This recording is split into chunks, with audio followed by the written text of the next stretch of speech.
Proverbs 17. Better is a dry morsel of food served with quietness and peace than a house full of feasting served with strife and contention.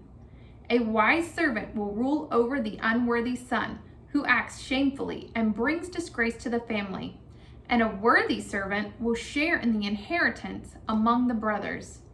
The refining pot is for silver and the furnace for gold, but the Lord tests hearts. An evildoer listens closely to wicked lips, and a liar pays attention to the destructive and malicious tongue. And he who rejoices at another's disaster will not go unpunished.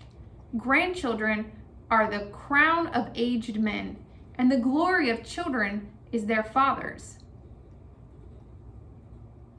Excellent speech does not benefit a fool who is spiritually blind. Much less do lying lips benefit a prince. A bribe is like a bright, precious stone in the eyes of its owner. Wherever he turns, he prospers.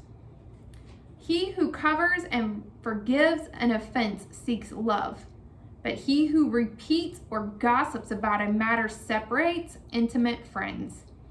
A reprimand goes deeper into one who has understanding and a teachable spirit than 100 lashes into a fool. A rebellious man seeks only evil. Therefore, a cruel messenger will be sent against him.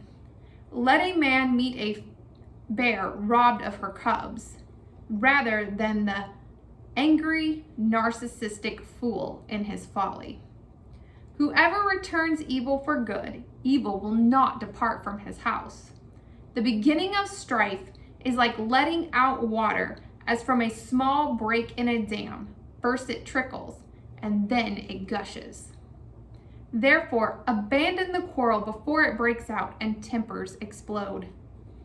He who justifies the wicked and he who condemns the righteous are both repulsive to the Lord.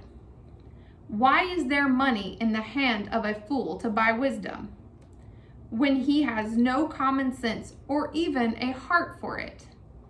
A friend loves at all times, and a brother is born for adversity. A man lacking common sense gives a pledge and becomes a guarantor for the debt of another in the presence of his neighbor. He who loves transgression loves strife and is quarrelsome. He who proudly raises his gate seeks destruction because of his arrogant pride. He who has a crooked mind finds no good, and he who is perverted in his language falls into evil. He who becomes the parent of a fool who is spiritually blind does so in his sorrow, and the father of a fool who is spiritually blind has no joy. A happy heart is good medicine, and a joyful mind causes healing. But a broken spirit dries up the bones. A wicked man receives a bribe from the hidden pocket to pervert the way of justice.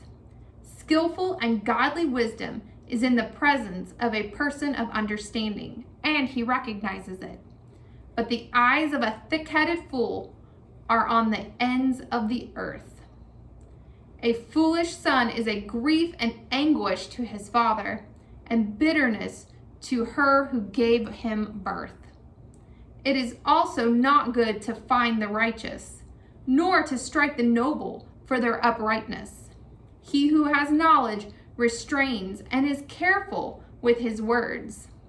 And a man of understanding and wisdom has a cool spirit, self-control, and is even-tempered. Even a callous, arrogant fool, when he keeps silent, is considered wise. When he closes his lips, he is regarded as sensible, prudent, discreet, and a man of understanding.